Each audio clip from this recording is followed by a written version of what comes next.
I'm loving Marathon. And to be honest, I really wasn't expecting to. I've mentioned a few times in previous Unpacked episodes that I had a passing interest in it, but nothing had really gotten me excited about the game until I got my hands on it in the open beta. Post-launch, I've now put 50 plus hours into the game and have no intention of stepping away from it anytime soon. The last multiplayer game to really hook me in this way was last year's Rematch.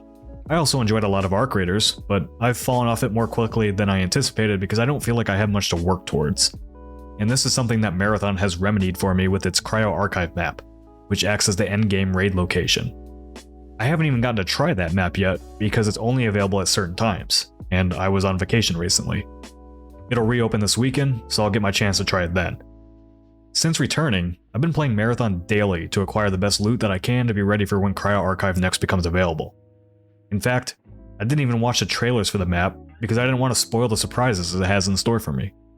To unlock it, you need to be a certain level and bring loot worth 5,000 in-game credits. Bungie even warns you before you go in that you're likely to lose all that gear due to the challenge. I love the fact that I actually have something to work towards and that Marathon requires players to take in-game risks to unlock a big portion of its content. So many games have completely thrown away any sense of progression to rake in the microtransaction dollars, so it has been a breath of fresh air to play a multiplayer game with an actual objective and rewards in mind.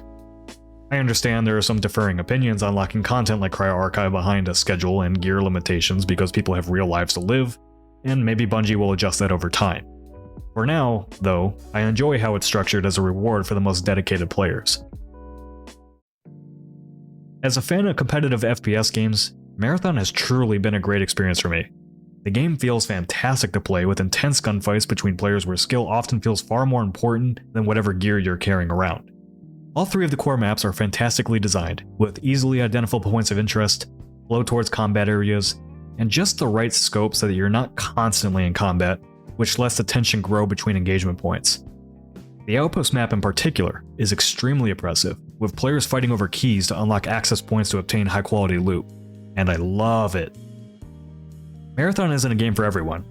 It's pretty ruthless, as many extraction games are, but I do truly think you're missing out on one of the best FPS experiences of the generation if you're not at least giving Marathon a shot.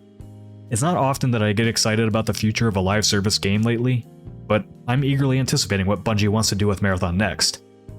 I'm gushing about Marathon because I truly enjoy the game. Unfortunately, with the way the industry operates these days, I also have some anxiety about its potential future. A lot of the discourse around player counts and sales numbers is from people looking to make a quick buck from the engagement Marathon brings thanks to their audiences arguing over the game like it's a team sport. I don't care about any of that nonsense. What causes me the most concern is that I don't want to see another game I enjoy be shut down because it didn't make a bunch of greedy shareholders happy. Bungie says they're in it for the long haul with Marathon, but these days, I don't put a lot of stock in statements like that, even from companies with such a pedigree as Bungie. In one of their most recent blog posts about the game, Bungie proclaimed, "While we are very proud of what we have accomplished with the overall look and feel of the game since Alpha, we are in it for the long haul with Marathon. We look forward to many years of steady improvements to every aspect of the game. Thank you for taking this journey with us." Put in the larger context of being owned by Sony now, even though Bungie still operates independently, I don't know whether this sentiment is genuine or just corporate pandering to convince more people to pick up and stick with the game. Maybe it's both. Probably both.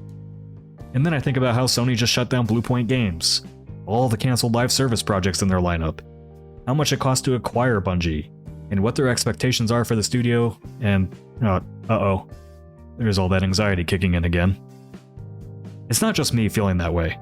The Marathon subreddit has an entire mega thread just for discussing player counts because people are posting so much about it.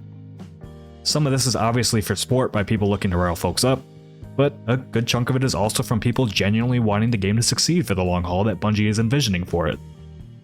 I hate that the industry is in this position where, instead of discussing the merits of a game on its own terms, people seem to be more concerned about the business realities around it. A common theme for so many games and companies in the online space. A position created by major companies making record profits, and still finding ways to lay people off constantly with no accountability from leadership. The industry has put itself in a position where people are choosing not to play games they might actually enjoy because they're thinking about the risk of investing their money and time into something that may not be around in a month or a year. Problem the industry has created for itself by making games that need to be played literally all the time in order to survive. A couple weeks ago, I feel like most of us thought Fortnite was untouchable, for example. And then Epic just laid off 1,000 plus people from the company because it's not making enough money now. At least for the major publishers and studios, I don't think anyone has any clue about what success means in the year 2026, when even a game as massive as Fortnite ends up costing 1,000 people their jobs. Bungie, much like any company working on a live service game, has to constantly be asking itself, how do we get more people to play our game? Will a more direct PvP arena mode bring more people into Marathon? Maybe some straight up cooperative missions that are only PvE focused? Are the resources available to actually make a single player campaign? Is Sony willing to give Bungie the time to grow Marathon and get people invested in it? Is it successful enough as is? Does it even matter if Bungie is already building a potential Destiny 3 that will make oodles of cash for them? Who knows? It's not really something that I, as a player, should be worried about in the grand scheme of things. At least for now, I'll just keep playing and enjoying Marathon while the lights are on. And when the lights are off, put on a white noise machine to keep my anxiety at bay about another game I enjoy potentially being taken away from me.